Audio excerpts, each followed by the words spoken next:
from Ellipsis as Andrews provides an under. And that's Boyle. And he'll shoot early. Pete Ely heading long into his happy place, and that is the end zone. He's a couple of metres out.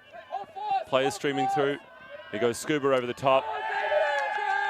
And Rob Andrews gets D'd by his brother David Andrews, the younger. And I'm sure the bragging rights will be a hot topic of conversation later this evening between those two.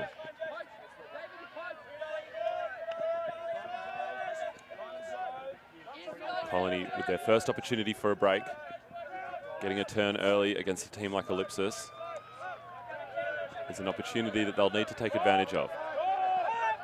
Andrews back to Gann. Noel heads deep, but the throw doesn't come. Instead, the swing to Gann. Colony Cutters having to work very hard to generate much separation. A blading forehand, an incredibly athletic grab. Last minute reactions. And Colony rightly up and about for that one. Out of nothing, managed to hold on.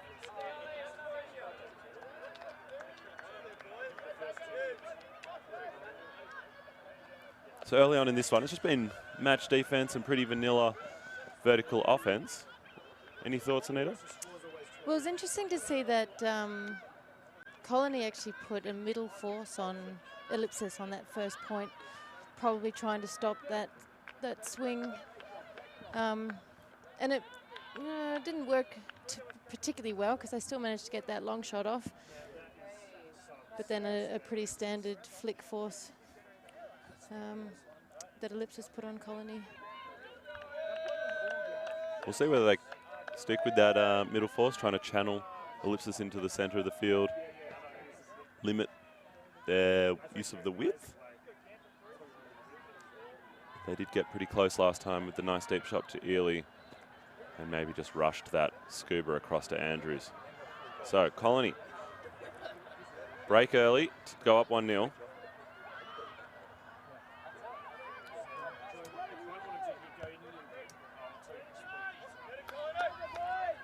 And Mark Wee will stay on the field.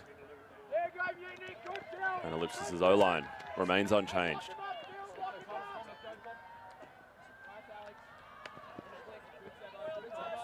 Tullett to Andrews. Andrews again providing that primary underneath look.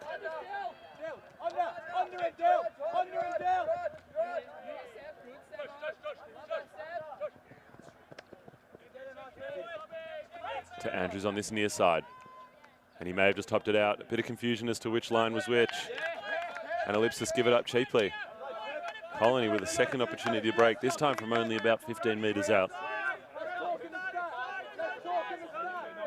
Alex Gann picks up the disc, shoots immediately towards the end zone. Has Justin Hooper in pursuit. Too far.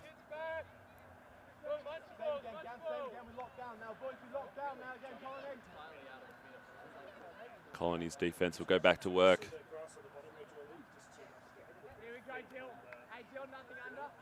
And Ollie Loughnan will pick up the disc. And Tom Boyle will provide the dump. Two players who represented Australia at the Under-20s Championship in Canada in July last year. Plenty of chemistry and time spent playing together there. We'll see whether it pays off in providing Ellipsis the stability they need. Boyle with a huge forehand, finds Tullett in space, in the end zone, and Ellipsis get runs on the board. End zone to end zone from Tom Boyle, shows his throwing power. What a nice shot. In these kind of conditions, those long shots are just so on, and they can come out so beautifully like that one there. As a defender, so difficult to slow down a player when the throw could come at any point and could land in any point of the field.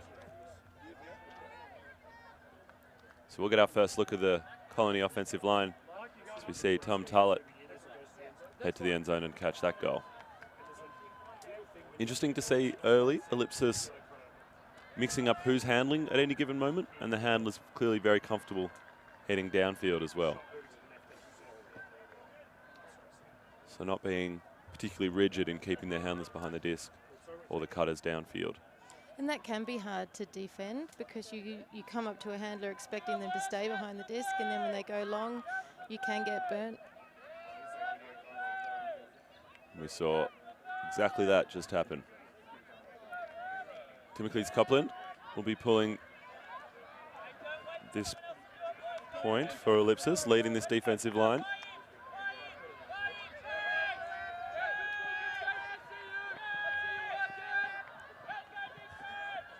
And that pull, definitely not one of his finest. Falls short, and Alex Latamatos takes the field and will take the disc.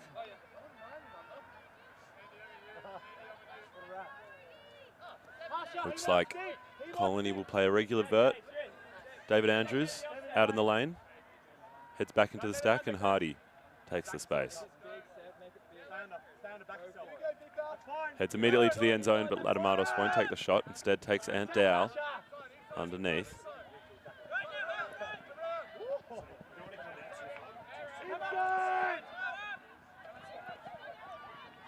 Dave Andrews down the line to Lockie White. We've got a travel call perhaps, or a pick. And they'll have a bit of a discussion. Both those players just coming off a very successful trip over to New Zealand with the Australian under-24 men. The Goannas took gold, much to the Kiwis' chagrin. And White goes down the line. Andrews throws exactly the same throw, and the result is equally similar. What clinical offense there for Colony. Clearly something that they've been working on for their open side play.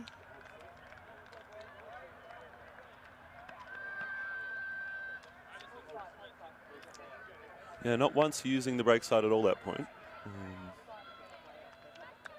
But I guess if the open side is on, no need to push yourself. Well, it looked like a set play because it came from a break side sprint into the end zone, and then everything else came from the open side.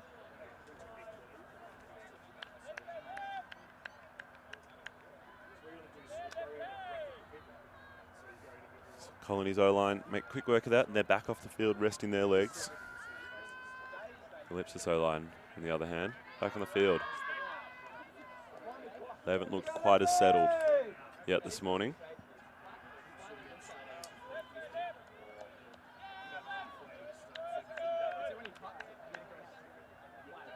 He goes through every phase of this.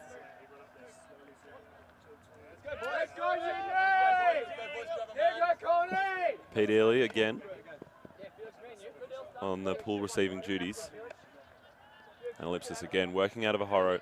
This time Phillip will be the primary option. And Tullett again heads to the end zone, marked by Dylan Bennett.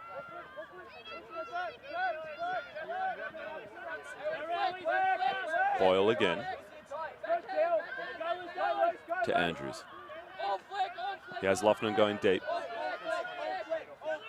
They'll just have to dump and swing. Not a lot being generated by the Ellipsis cutters. Very stagnant downfield.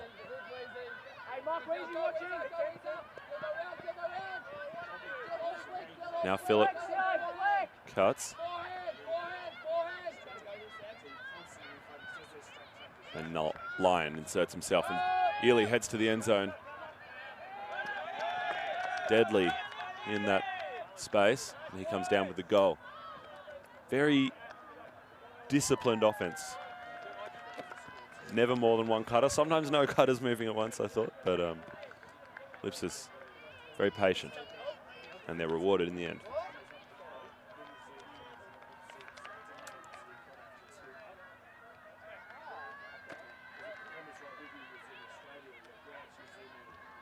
And again, not a lot of use of the break side, all open side play. It was good to see Ellipsis take that time and be patient, because it does seem that the Colony defense is making them change the way they want to play. But they're handling it well at the moment. able to change what they're thinking, change what they're planning, and still able to come up with the goal.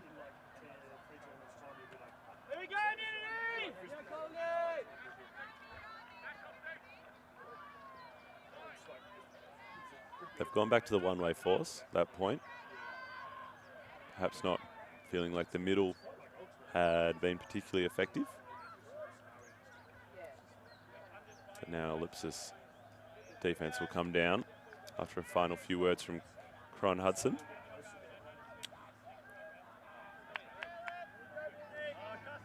And McGuckin, one of the Brisbane products on this team, will pull, and Lockie White will receive. High release forehand. Latamatos has to leave his feet to hold on to that. Does well. From a squat finds Neeld. Neeld will shoot to the end zone. Powley. Big body. And the Ellipsis defender does well. Howard goes up very early and controls the space. Great positioning by that Ellipsis defender. He had that inside line the whole way and just controlled the space, never let Powley come back underneath. That was a lovely bid by Latamatos. He's fresh off a season in the US, playing with Pony out of New York. Very successful season at that. They came away with gold at the US Nationals. And Matthews Hunter, Blady forehand. Tom Butler will scoop that one up. That throw not coming out the way that Matthews Hunter probably intended.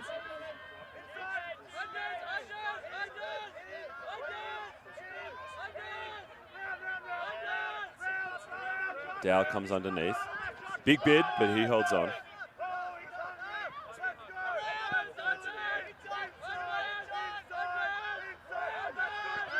And Neeld finds Dow. Two of the veterans, the old heads on this line, connecting well. Powley.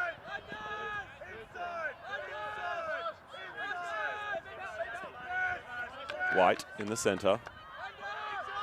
About 12 metres out. Colony really having to work here and be patient.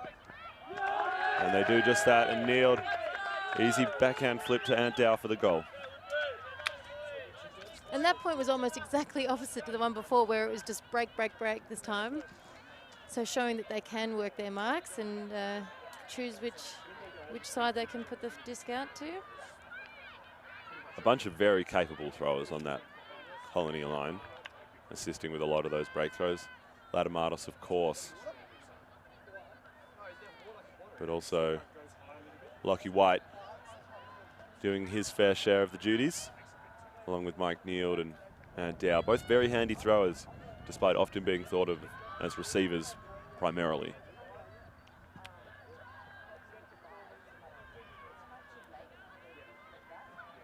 Neeld especially, I think we've probably seen him transition in the last few years, Anita, from being really, I don't want to say a one-trick pony, but a very dominant downfield receiver, and he's added another string to his bow in terms of being a great primary with powerful throws to back it up.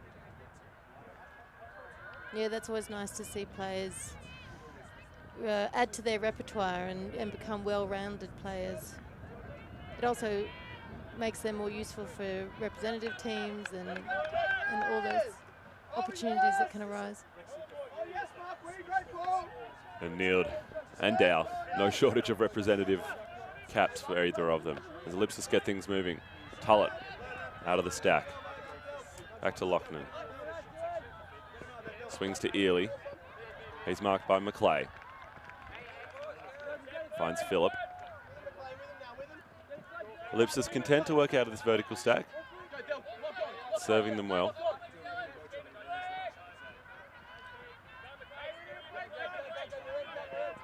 Their disciplined offensive sets, not quite as crisp as they were in the previous point, but able to recycle possession well.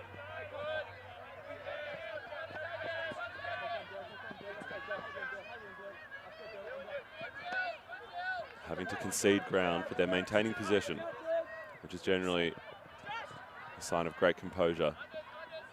Phillip finds Tullett. Big hammer across the field to Lochnan. Gann can't quite make up the deficit. And Ellipsis, so patient, using the swings that you talked about earlier, Anita, and then waiting to the opportune moment and firing with the aggressive hammer. Yeah, it's very admirable patience. A lot of teams don't have that, so it's really nice to see. But I have to say, they do look a little frustrated out there. They do look like they're not playing the way they want to be playing. Yep. But, you know, right now it's still working. It's 3-3. They're able to get the goals, which is another sign of a great team. It certainly feels like Colony's taking away their plan A and probably their plan B as well. And they're being left with a plan C, which clearly working.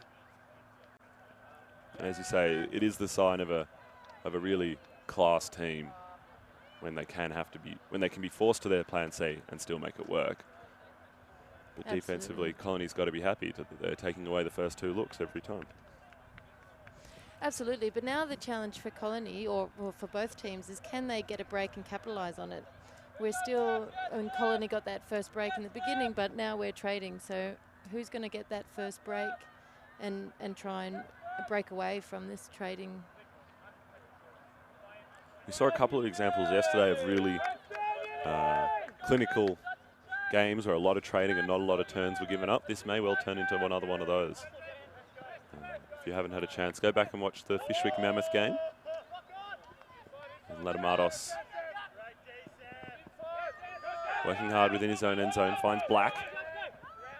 He'll shoot long for Neild, marked by Howard, bit of shoulder and hip. And Josh Howard got a foul call. This will be an interesting discussion because clearly a lot of contact, but to my eyes, Anita, it looked like Howard, the Ellipsis defender, had position and Neild initiated. Well, exactly, and this is what I was thinking. This is not dissimilar to the positioning that we saw from Ellipsis in that last point where they were able to get the D from Colony's long shot. But there was a bit more contact. It looks like it has been retracted. So I think probably a good outcome there. I agree. I guess when there's a lot of contact like that, the temptation is to think there was a foul, but upon reflection, Neild retracts the call. Ellipsis get a chance. Their D-line will get a sniff. And they shoot for McGuckin, and that's not a pretty throw. Not a nice shot, but also unfortunate that his receiver tripped over in the end zone and didn't even get a chance to try for that one. Combination of miscommunication and misexecution. And Ellipsis now, the 2 opportunities they have had, their D-line with the disc, both pretty poor turnovers, both on aggressive longer shots and both poorly executed. The exact opposite of their offense, showing that patience and willing to try the other options. Latamatos shoots early to Ant Dow. He's marked by Howard. And Dow uncharacteristically misreads that disc. Ellipsis will look to go the other way. Matthews Hunter thinks twice about that long shot, possibly reflecting on what we just said. We may see later in the game, if the Ellipsis D-line continues to struggle, that a few of their offensive players come across to provide that composure and control after the turn. But for now, it'll be C with the disc on this near side. Marked by Butler. Big swing to McGuckin.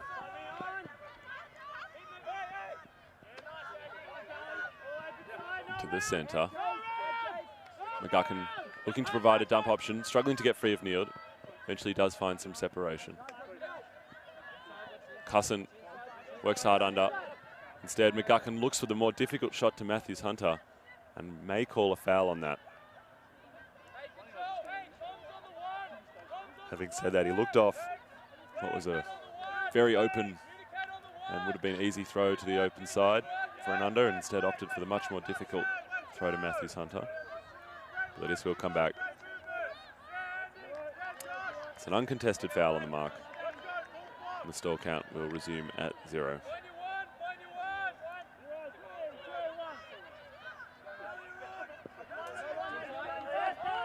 Big D from Ben Powley. Leaves his feet on the up line. That throw was telegraphed. He knew it was coming. That's just perfect defense. Great footwork, great explosiveness. Great positioning too on that inside line, like you said, knowing that it was coming.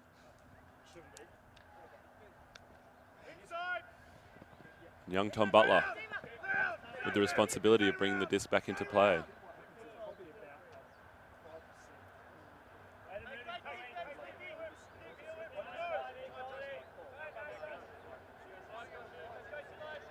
Only 19 years of age, mixing with the big boys this weekend and holding his own very well. Matthews Hunter on Latamatos. Copland on White. Key matchups. Latamatos inside out forehand down this backhand side. McGuckin on Neild. And Neild. The old dog still got a few tricks to show to the youngster. Comes down with that one. Colony take it 4-3. It's an unconventional throw. What a shot that was. Yeah, really taking what he was given. It was technically a open side shot, but came out the break side to actually then float back into the open side. Really unconventional. Unconventional but effective. And I love watching creative players like that. When you know, that wouldn't have occurred to me. Watching other players go, that is amazing and beautiful, and what thinking behind that. It's certainly fun to see someone do something that is just outside the realms of conventional or what you think is even possible in that situation. But Latamatos has clearly practiced that throw a few times and hits his target beautifully. Mike Neild obliges with the nice grab. And it would be great to see more of that. You know, the conditions today really are perfect for, you know, there's no wind. You don't have to worry about that forcing your throws. So we can really see some creative ultimate today. There are definitely the throwers out there to do it.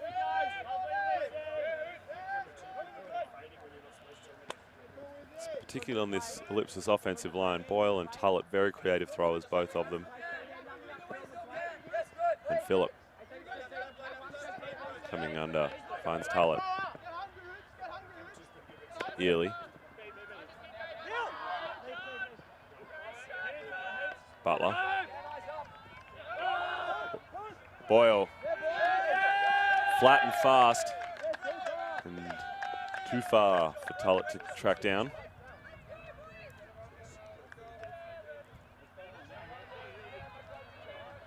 He threw a dime earlier in the game, but that one, not so much.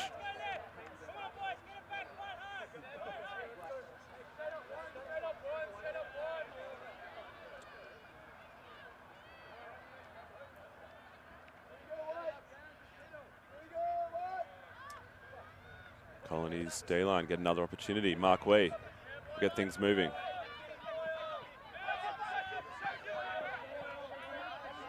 Swing to Hardy.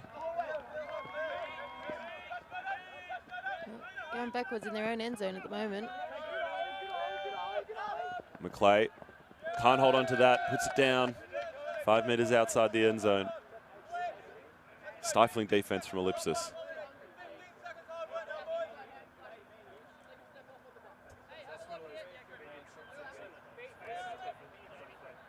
Tullett to Boyle. Line cuts open side, but the throw doesn't come. Back to Tullett. The Andrews on Andrews matchup again at the front of the stack. And this time it's the older that will come away successful. Ellipsis do manage a hold, but it certainly doesn't feel easy for them at this stage. Colony really making their life difficult. That Colony drop was really a gift for Ellipsis to be able to hold. And surprising of Colony. But then when you're in that position, you're deep in your own end zone. do you work hard to have safe passes, or do you do a big, you know, optimistic huck to try and gain ground and get out of that danger zone? Hindsight's obviously 20/20, but looking back on it, their options clearly didn't pay off that time. You'd like to see them at least entertain the possibility of the more aggressive option. Definitely, when the risk is to turn over on your own end zone line.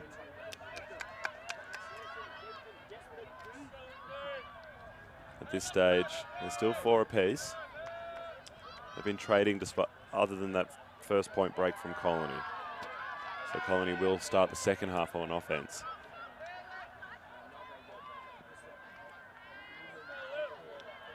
And sometimes in ultimate, it's only one break that'll decide a game. And Colony already have one in the bag. So the ball is in Ellipsis' court. The imperative is on them. Neild finds Dow. Dow looking for Powley over his head. A little unclear as to where exactly that throw was meant to go to. What a shame, because it was actually a really nice shot. If the deepest receiver had actually had his head up watching that come. But again, it might be a little wet out there today, because we have seen a couple of slips in the end zone. It's definitely a bit dewy. So you're right, maybe when the disc lands in the field, it's just got a bit greasy. Not a lot opening up for Ellipsis. Andrews provides that outlet valve, that I'm sure he will regularly do. Back to McGuckin. Some great matchups on the field right now with big boys. Dow and Rob Andrews doing battle, as well as Neild and McGuckin.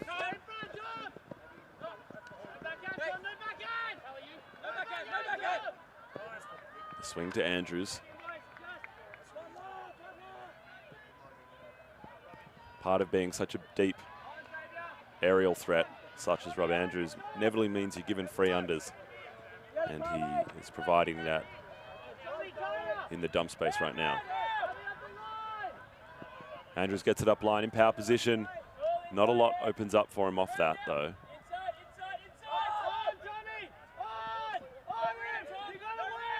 Tullett fakes the hammer. Back to Andrews. These two playing catch at this point. Others not really getting involved a whole lot.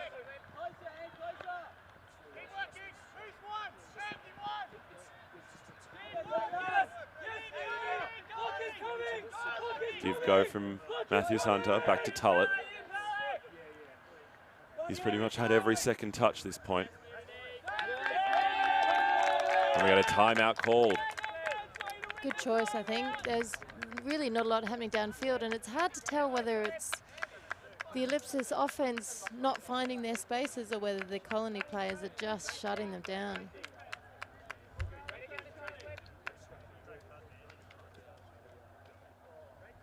Well, this is the Ellipsis D-line with a few of their offensive stars coming across. And you can see the difference it's made. They haven't been able to get the downfield shots, but their disc retention much, much better than we've seen earlier from their D-line. Just that impact of having Andrews and Tullett both out there. Feels like they're able to recycle the disc consistently, if not generate useful downfield options. Well, you can see that, yeah, Tullett and Andrews, they are looking for a high percentage shot to throw, and when they're not seeing it, they're happy to just throw to each other. My question is, why aren't they getting those? Why aren't their downfield receivers getting the space that they want to see? I think that's just got to be credit to the Colony defense.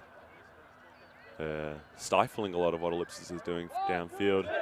It's nothing fancy tactically. I think it's just one-on-one match defense, but they're just, at the moment, working a little bit harder than Ellipsis and making those windows very small if Ellipsis want to try and throw into them. So another thing that seems to be happening is that they're not using their third handler particularly much. They're really just throwing between the two of them. Yeah, is that could be an option for them if they got a third handler in there and did some more of a weave. You see that a lot in the women's game. I find that you don't see it quite as much in the men's. It is an interesting point. They haven't really taken advantage of that movement behind the disc perhaps as much. Tullett again finds Copland on the far side. And back to Tullett again. And Copland, they're conceding ground, and it feels like the entire team is on strict orders. They're either catching the pass from or throwing the pass to Tom Tullett. Matthews Hunter working very hard in the lane but can't get open. Lockie White playing excellent defense on him. And Walker to Copland. Butler on Andrews. Finds C up line, and now Ellipsis' offense is opening up a little bit. Andrews provides the dump. And the swing to Matthews Hunter. Continuation to Tullett on the far side. Butler. Physical defense on Andrews. And in the end, they find Matthews Hunter for a break. A lot of responsibility on Tom Tullett's shoulders in that point. He was every second pass, like you said, and then that only opened up when he actually went deep.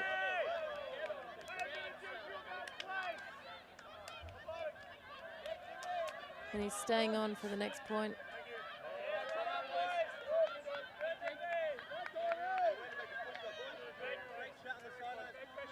And it's interesting to say that. He clearly loves being behind the disc and feels very comfortable in that hand of space and is able to get every second pass in that space. But I agree with you, their offense looked more fluid once he got out of there and was downfield, taking on a bit more of a cutter role and letting others come behind the disc. Obviously probably a little bit less sustainable for him to play as many points as he would like to downfield than behind the disc, but potentially more useful for his team as a cutter. We've had a timeout call. That was a longer point and a break for Ellipsis, so both teams will recoup and recalibrate. That was, yeah, tough but strong defense by Colony, so maybe they're having a timeout to give themselves a bit of a breather before they come back.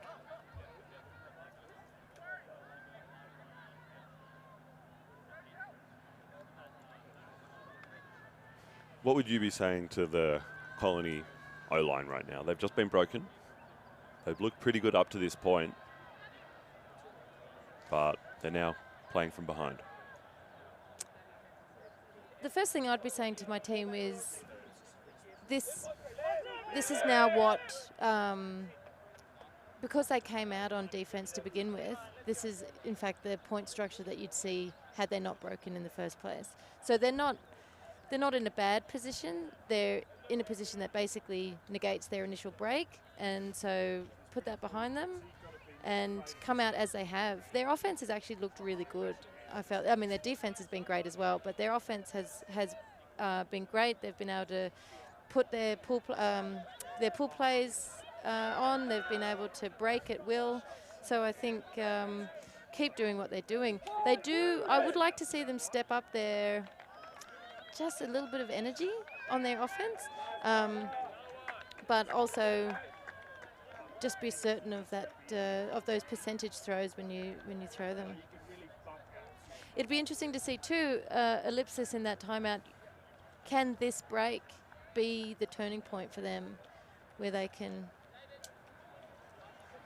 gain some of that momentum? Well, Tullett is staying on the field, so they're clearly feeling like this is an important point worth investing in. Though, for someone who's watched a fair bit of the men's scene in the last couple of years, this is typical Tullett. He's very comfortable playing a lot of points when he feels like that's what will benefit his team. In years gone by, Colony teams in finals have seen him on the field almost every single point. Well, I think that's easy to do. When you're the captain, if you've put the team together, you have that responsibility. And particularly, he's clearly a major part of the offensive line. And, you know, is very useful and helpful on the defensive line when they need him. So it's hard to feel sometimes like you can take that break and leave it to other players. The risk there on the long term is that you don't allow your younger players to step up and gain that experience.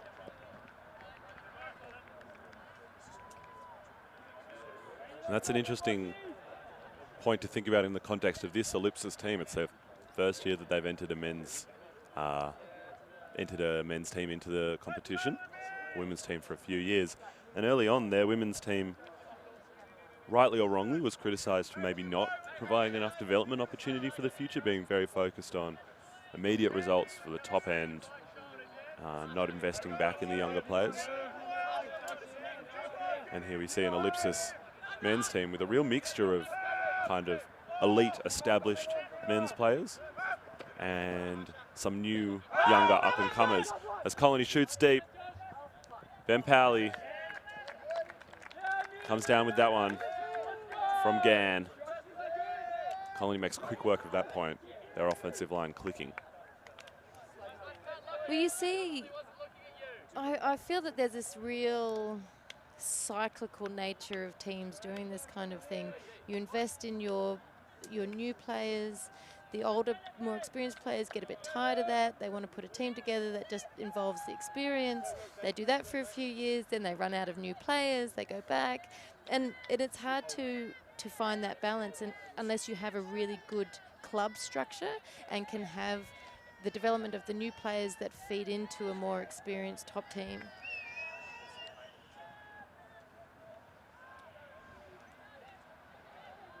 And in this first year, Ellipsis only have one men's team. I think that club structure they're talking about works particularly well when you've got a couple of teams, you know, maybe one with a more developmental focus and one with a more of a high performance focus. And of course, Ellipsis not quite there yet in their club's growth, but well, it's definitely something that Ultimate has to think about because we're in this phase where we're getting more players. You can have those larger club structures, but if you have too many big clubs, you run out of opposition to play against. And then and especially for Australia, which is such a large country, you have to travel to get that competition. In Europe, you find it much easier to have these clubs, and you often find one club per city because it's so easy to move between the cities and find that good competition. it's definitely the tyranny of distance that we have to battle with in Australia. But Ellipsis, credit to them, do empower their younger players on this roster. I've seen Tom Boyle take on some handling duties as Phillip shoots for Ely, marked by McClay, but Peter Ely just has a nose for the end zone. And seems to constantly be open in that space. Andrews, backhand to the open side. And Tullett snags that one despite the bidding Colony defender.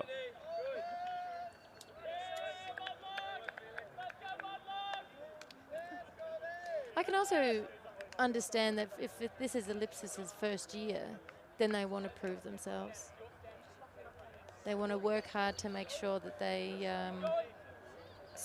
make their mark and arrive with an announcement, basically. And certainly maybe they feel a little bit of pressure from the other side of the division in the women's side, where when Ellipsis women broke onto the scene, they were an absolute force to be reckoned with, cleaning up the national competition in really dominant fashion for the first couple of years. And while they're still a very elite team, it feels like they've started to be challenged a little more evenly by others. We'll see whether Ellipsis men are able to do the same this year. They're not quite on that level of dominance that we saw from Ellipsis women in their first year, but certainly pushing every other team right to the limit. Tom might also be thinking that this is just good old rivalry. You know, this is his old teammates. You want to stick it to them when you get this opportunity. You want to prove that your move was a good choice. And establishing that new team. Oh, there's certainly a bit of that pride, those bragging rights on the line. There's White.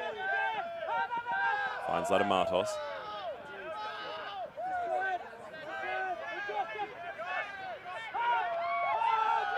Bid from Walker to Latamatos. Ellipsis defenders putting a lot of pressure on those dumps. Cusson has the task of marking Latamatos.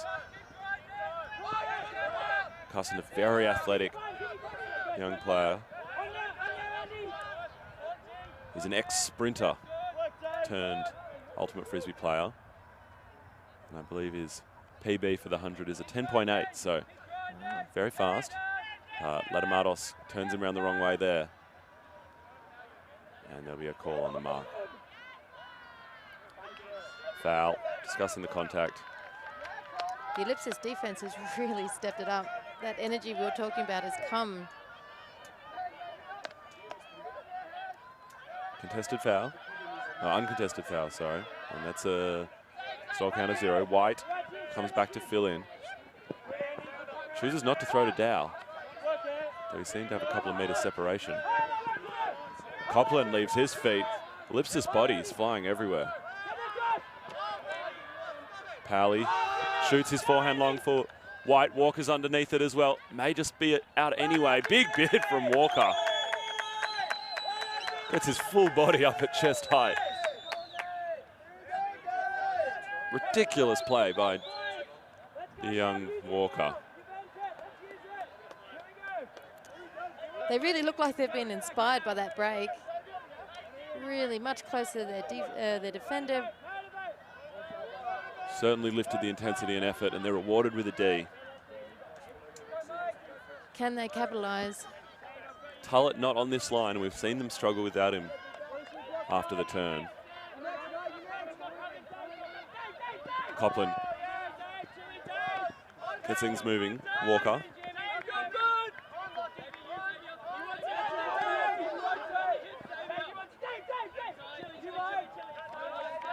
Back to McGuckin. Lovely break backhand to Copland. He'll break again to the near side to C.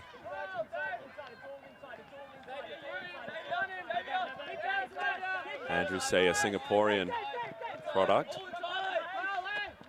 I believe. And now Cusson, about 12 metres out. He goes fat side, Blady forehand, looking for McGuckin, asking a little too much of him though.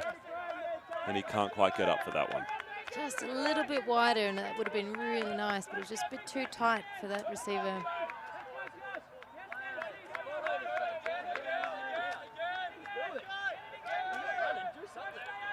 It was a nice looking option, but as you say, execution not quite there.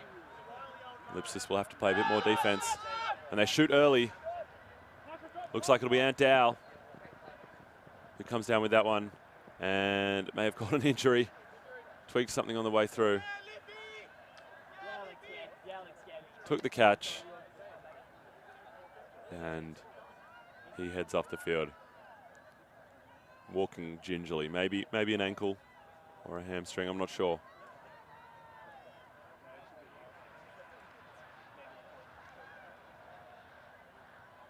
That's a shame. That was a good rundown to get that disc. Looked like it could have been a hospital pass with 4 or 5 players underneath it.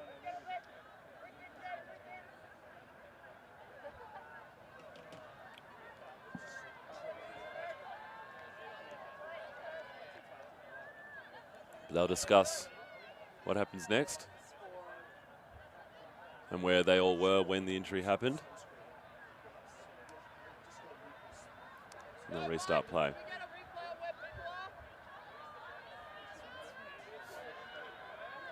They're now requesting to go upstairs to the third umpire. But of course, Ultimate Frisbee doesn't have umpires.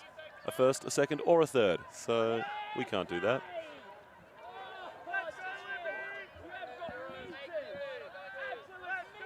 Play gets going again. Gann looks for Dave Andrews and just throws it behind him. What a shame. And that really is a golden opportunity thrown away for Colony.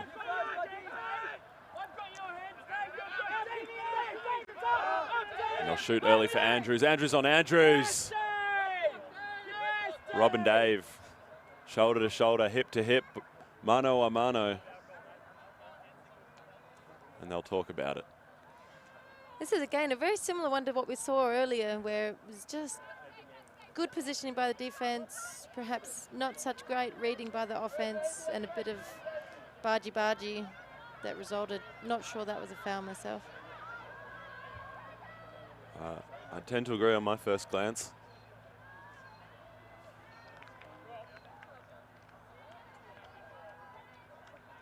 It's so much different when you are the person on the field, though, and you're looking at the disc and you're trying to get to it, and all you feel is a shoulder or someone run into you. Oh, it certainly is. Sometimes it's hard to tell, especially in a pack grab situation, who hit who, where the contact came from.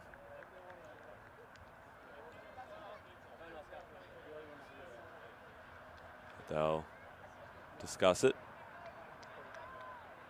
a little bit further. And it'll go back. It'll be contested. Neither brother willing to budge an inch. Classic siblings. Neither willing to concede. No, actually, the turnover will stand. Apologies. Play will resume. You can tell as they walk back down the field, they're still talking about it, sharing their opinions on just what they thought of each other's call. But Latamatos will get things started. Alex Gann immediately to the end zone express. And we know he's got wheels. Dumps to Powley. Trying to cram it in the cram hole. They'll open up a bit more space as they dump to Latamatos. Andrew C plays some excellent defense on Alex Gann. Forces him to give up a lot of meters and almost gets a good sniff on that one. Neeld goes fat side, throw doesn't follow. Instead, the big swing to Gann. Change the angle of attack. Pick was called. We'll have another look at that bid from Andrew C. Covers a lot of ground very quickly, but can't get a fingertip on it. So close. And now White will find Dave Andrews. Here's a little toss into the end. Well, that was really lucky for Colony. Goodness, they threw that away. And they could have been punished for it, and they've been very lucky to be able to hold that. The offense, which was looking so clinical early on in the game, starting to falter. And losing Dowell as well will be a significant piece for them if he's not able to return the field in this game. I think, you know, you've had an injury, you've had a stoppage in play, you've got a new player come on the field.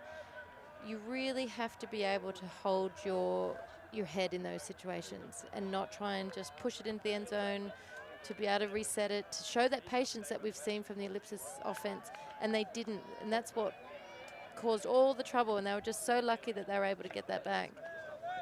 Showed better patience going for the second time, not trying to cram it in, which they look like they might have been trying. So at 6 apiece, we're closing in on half time. But it looks like business as usual in terms of players on the field.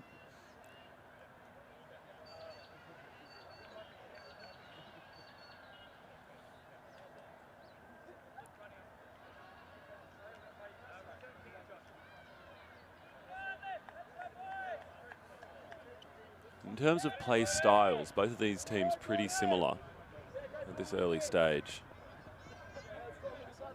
Both defensively playing honest match defense. Not a lot of switching or poaching.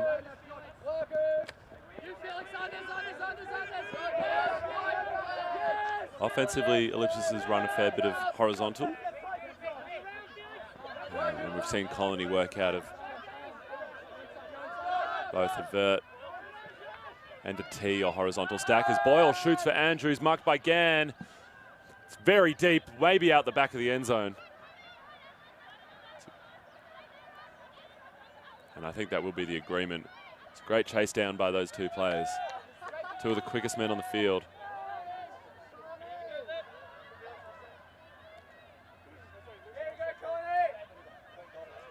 with that throw. Just had a little too much juice on it. Boyle showing how much he's got behind his throws. And Noel straight to the end zone. Let's go, Boyle! Inside!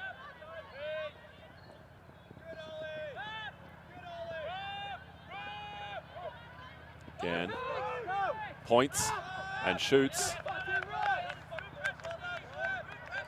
No one's there though.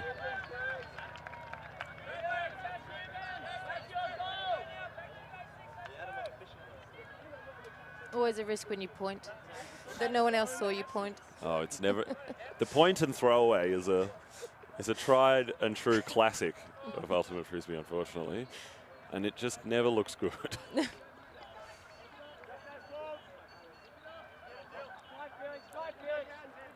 Again, Andrews will initiate, marked by Gann. These two teammates on the under-24 men's team in Perth last year. Ely to Boyle. Boyle fires again. And this time Andrews will be in the end zone. And Ellipsis get that one done. Both O-lines though starting to show, I won't say signs of weakness, but cracks are appearing in both lines. Turns are being given up. But Boyle hasn't slowed down. Still very willing to pull the trigger. And why not? Andrews was so free. Really, really good option there. Interesting that Tulip was on the field that time and really didn't get involved in the play. Maybe just providing that calming assurance that they can get it done.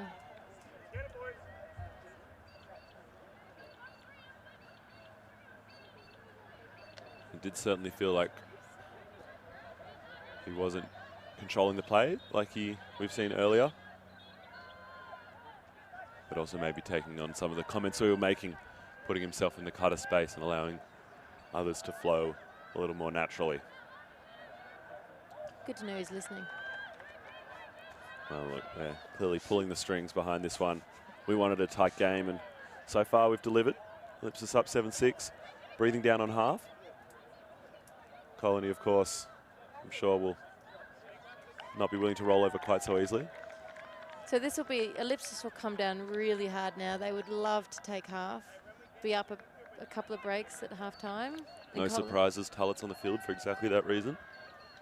Yeah. And Colony will be working really hard to make sure that doesn't happen. And Ant Down not back on the field, so his injury may have been his quad, maybe a little more serious than we first hoped. We'll see whether this O-line can continue to operate without him. Looks like they'll isolate Andrews out in space. In the middle, Neiled on the far side.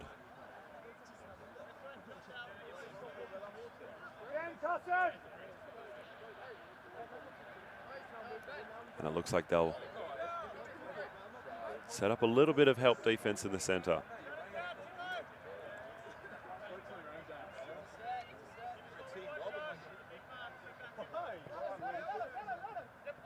Andrews straight to the end zone. Latamatos delivers the throw. And Dave Andrews does what he does best. And that's score goals. Colony offense doesn't get much quicker and easier than that. That is beautiful. When you can pull that out in a really important moment, that is really great. Especially in terms of the confidence that it gives your team. Your offensive line goes out there, gets it done in one pass, and immediately your defense can get back out there and continue to build the pressure on the opposition, which is what they'll do. And that's what you want in a good team. You want your offense to be there, a tiny fraction of the time. You want to spend most of your time on defense, and you want to be you want your defense to be just making the offense of the other team so hard. You want them to be spending minutes and minutes and minutes trying to get a goal, and then you can just send your offense on, and within a few seconds, you could score. Which is exactly what Colony's done. And sensing the gravity of this point, Galaxy point, heading into half 7 all, they've brought across a few extra offensive stars onto this line. Latamatos, Neeld, Powley, all going to play defense this point, as is Dave Andrews. They're clearly hunting a break right now. And that pull is not a great start. Lands out, and that'll be a brick. There's everything to play for in this point. If Colony can break, then they get the advantage of being on offense for the second half. And obviously Ellipsis really want to not have to be in that position.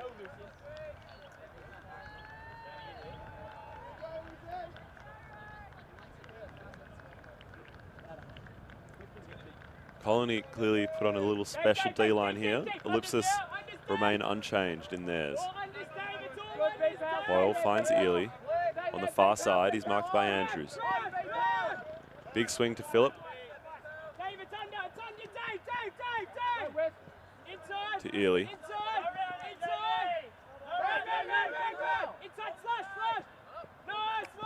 And Mike Neeld uses his long limbs. Colony will have an opportunity, break throw immediately to Wee to get things started. Hardy heads to the end zone. Instead, Andrews through the center to Latamatos. Got a pick call. Colony in position now to get this break, and Latamatos shoots immediately. Miscommunication with Gann. And they cough it back up.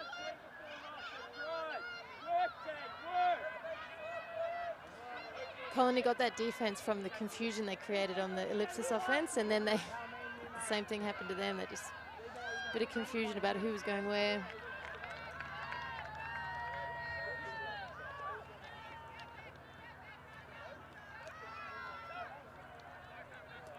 Boyle will bring this back in, marked by Wee. Two Goanna's teammates will know each other well.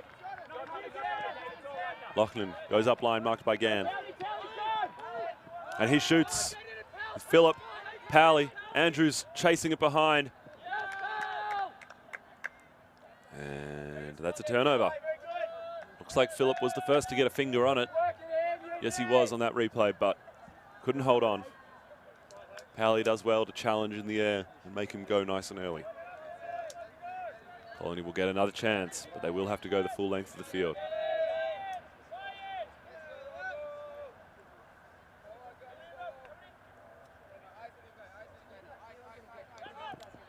Neeld provides the initial option. Gann heads to the end zone. Lovely throw, Latamatos. He's got players streaming deep. He won't make the same mistake twice. Hits Alex Gann in stride. Got a travel call on the throw, of course.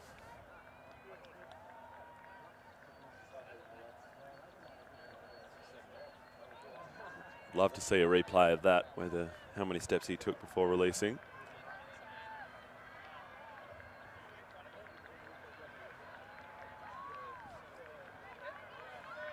But Latamatos will get the disc back. Takes the under that's available to Wee.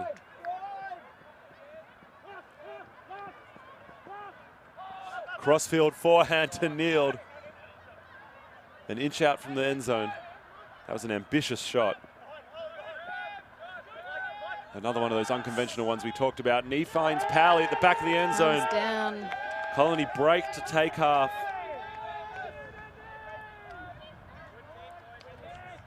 Only the third break of the game and the second for Colony. And at 8-7, coming out on offense in the second half, they're in prime position. Yeah, they'll be very happy with that. Probably the score that the play on the field would want to see, if you know what I mean. I think Colony has been playing better than Ellipsis.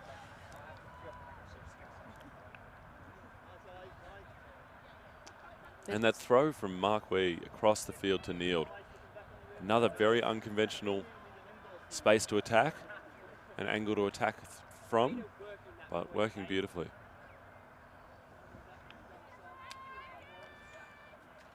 So as the players take a quick break at halftime and they rest and recuperate.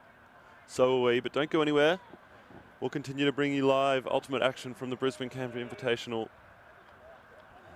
for the rest of the day. So stick around for the rest of this one between Ellipsis and Mutiny.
Welcome back to the second half of Ellipsis and Colony Mutiny at the Brisbane Canberra Invitational, brought to you by Factory and Fishwick Ultimate Clubs, presented by ULTI.TV. My name is Max Stenstrom. I'm joined in the booth by Anita Beck. And we've got a really tight game between two very similar teams. We can't be surprised by their similarities. As we know, 3 or 4 of the Ellipsis players were actually on Colony last year for their Worlds campaign. They've subsequently left Colony, created their own team, clearly bringing across a style of play, tactics perhaps. But it does feel like we're watching almost like 2 club teams play each other because their style is so similar. And this might be why we're seeing such great matchups too, because they can anticipate what the others are doing. These players know each other very well. Obviously the ones that all played on Colony together last year, but even the others played together on representative teams, some of the younger guys on under 20s and under 24s, or in other venues, in the AUL perhaps. A lot of time spent playing with and against each other, so they'll know their oppositions very well. And of course, these 2 teams met in the finals of March Madness only 2 weeks ago. Ellipsis winning that one by 1, having drawn in the pool play. So they're clearly very close teams. Colony will be trying to get that win. Best of 3. That's right. Colony also trying to get their first win for the weekend. They didn't have a very successful day yesterday. 3 losses. Went down to Heads of State by a few. They lost to Mammoth in a tight one after being up 13-10. They lost to 14-13. And they also went down to I-Beam by a couple. So trying to get a W on the board.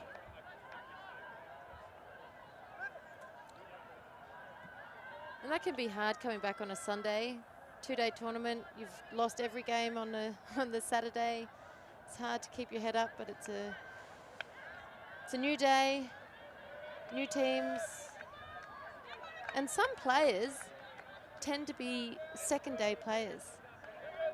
I find as a coach and a captain, sometimes you have to understand how your players work, and I've definitely seen players who are not training players. They can be really average at training, but they step up when it comes to games and they can really bring it. And similarly, some players come on a Saturday hyped up, excited, and then they sort of tire over the tournament, and others actually pick up and can become better players. And this can impact how you call lines, who you bring on. And the results, I imagine. So Colony start this half on offense, as we said. They lead 2 breaks to 1, and it'll be Alex Adamados, the disc in hand. Kneeled, and Andrews working in the space. Andrews to Black. Big throw heading for Ladamados. Oh, huge grab. In between 2 Ellipsis players, and a big spike to celebrate. What a catch. That was read perfectly with sandwiched between 2 Ellipsis defenders. Just went upstairs over Josh Howard. I'm sure we'll get another look at that. Out of position. Read it to perfection. Elevates. Just showing them how it's done. Look at that. And what an interesting choice to throw that. I mean, clearly he knew his receiver, but he wasn't free. He had 2 defenders on him. By any other standard, a terrible choice. But when you know your receiver, it can work. The captain leading from the front with that play. And makes a hell of a grab that I'm sure will be on some highlight reels at the end of this weekend. So Colony now lead 9-7. It's the largest gap we've seen of the match.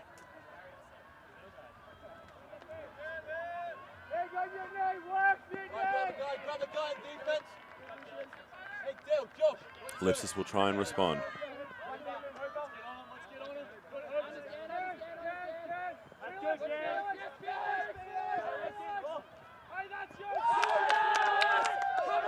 And a Ellipsis, a little miscommunication there as they look for their dump. Tullett not able to provide clarity to Boyle as to where he wanted it. And the turnover did ensue. Mark McClay with the disc now.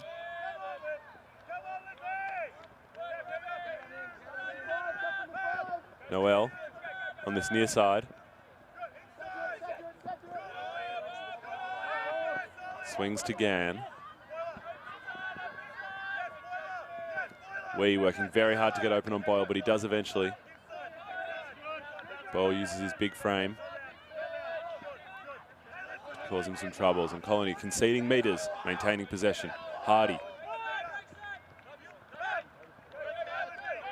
Back to Hardy as he works up line.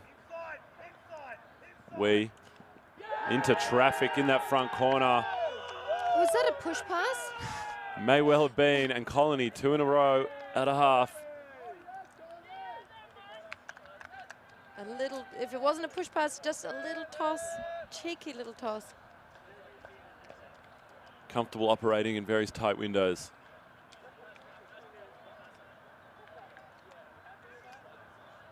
So clearly some good words were said in the halftime huddle for Colony, taking advantage of that halftime mirror and being able to come out on offense and then just being able to capitalize on that.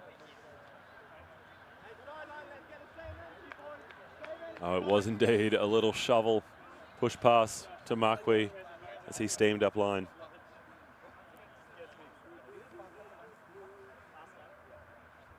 Colony all of a sudden in the driver's seat. Now this will be interesting to see how Ellipsis responds. Are their feathers ruffled, or are they going to be able to come back?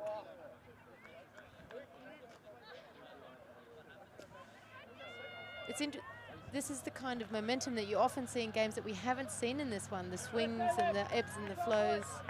And this game has been really homogenous in its energy level, if I can say that. And it feels like just in the last couple, Colony have lifted that energy and they're being rewarded for it. And that pull will sail well out of bounds. We overheard the Colony huddle at halftime, and they made the comment that they're an incredibly inexperienced team with a smattering of incredible experience, which is very true. And we saw both of those come into play just in these last couple of points. Alex Latamatos, one of those veterans, making a huge grab in the air. And then some of the newer players combining for that break.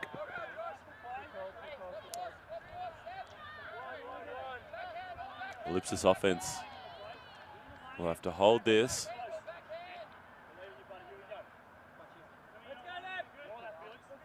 Well, this game will be rapidly getting out of hand for them. Andrews on this near side. Finds Lyon, just a couple of meters outside the end zone. Andrews powers up line again, keeps it simple. Ellipsis do execute. Offense looking quite free, which it hasn't looked in the first half. Look like they're able to get that space. But that balance between the experience is a really challenging one for a captain. How do you translate that experience into your younger players without sounding patronizing or I've been there and done it, but also capture the energy and the enthusiasm by the youngsters that sometimes is lacking in the elder players? They both certainly have something to contribute, as you say. There's that energy from the youth that you need to be able to bring along with you for the ride if you're one of those veterans. And it's not an easy task to inject that composure or that belief or that understanding or that knowledge or whatever it is that the situation calls for. And I think that's what distinguishes the really great leaders of teams and just maybe the veterans that are good in their own right but not necessarily able to bring a team along with them. And you can really see that sometimes. Sometimes the team can really settle and have that self-belief simply by having one of those experienced players on the field. Even if they're not doing very much, it can really just bring a lot of confidence to the team.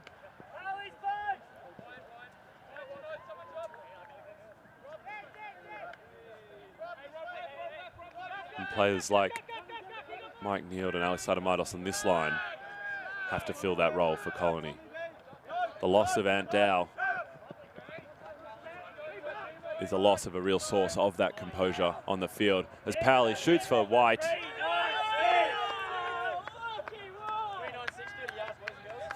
The big boy, Lockie White, gets moving, gets up to speed, and takes down another one for Colony. Looked like it took him a time to slow down too. I think he slowed down in the other field. You can also see Colony now is having a good time. Some smiles have come onto their faces, which were noticeably absent in the first half. Ellipsis, on the other hand, not so much. Very serious.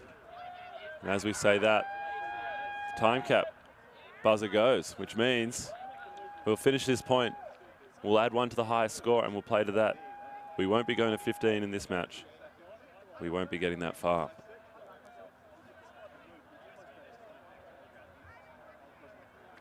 And teams do have different vibes within them when they play. You know, some like to have a lot of fun and smile and laugh. Others are more serious and businessy, which maybe is Ellipsis's natural state. It certainly looks like Colony plays better when they're having fun.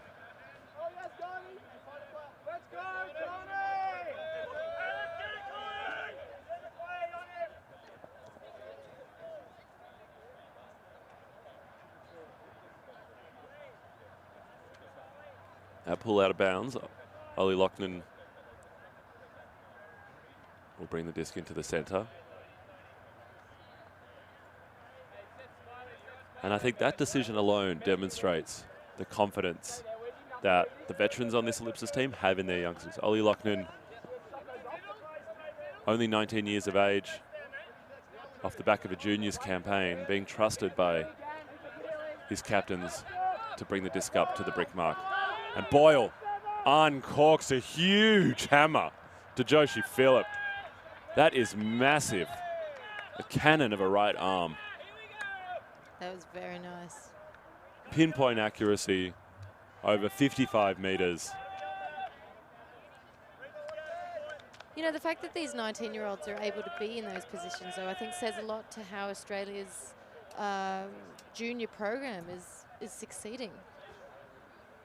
When I was playing, back when I was 19, you know, we were making it up in our backyards. There was no high school leagues. There was no, in fact, when I was 19, there wasn't even Canberra Ultimate. So maybe that says something about my age. But, you know, seeing that development now is really impressive and really, really incredible, and only does good things for the sport. It is really exciting to see what players can do who are only 19, and then you wonder what they're going to do in another 10 years of playing. Tom Boyle's throwing almost full field hammers pinpoint to the chest at age 20. Well, this is the thing, Imagine right? what he'll do soon. Absolutely. We used to say that you needed 10 years of experience to be a top player.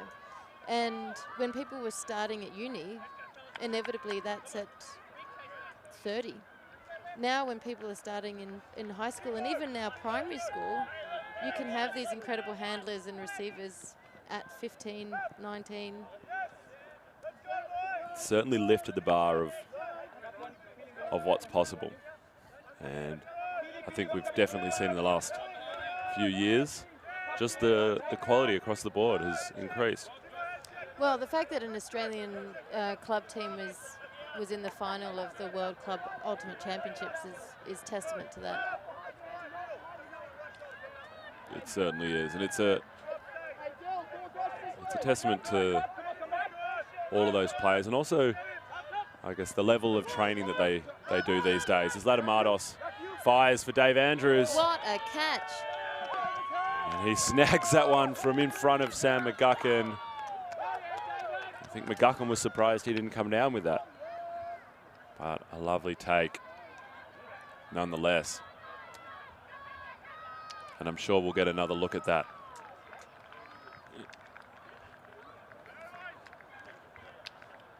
Incredible grab by Dave Andrews. And a hard one. He was moving backwards. That is always hard to catch. And what a way to finish. No better way for Colony to finish than an Andrews takes an impressive aerial grab. Would have been a safe bet before the game, though many would have possibly suspected the other brother would have been responsible. But in the end, it's the young Dave Andrews who takes a screamer. And just like that, Colony notch up their first win for the weekend. Yeah, Ellipsis not really coming to that second half. Not at all. In fact, they only scored twice in the second half. Colony took half 8-7 and the game ends 12-9. So, that's game one of this morning. Thank you very much for joining us.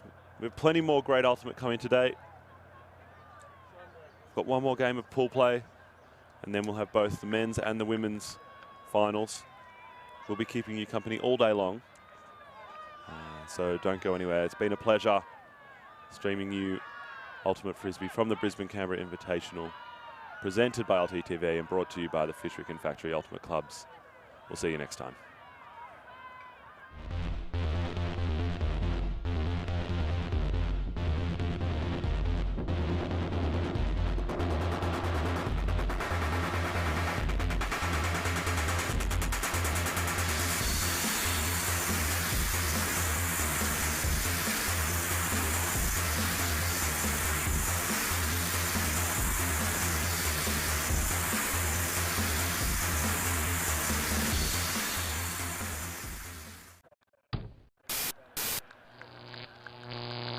ULTI.TV.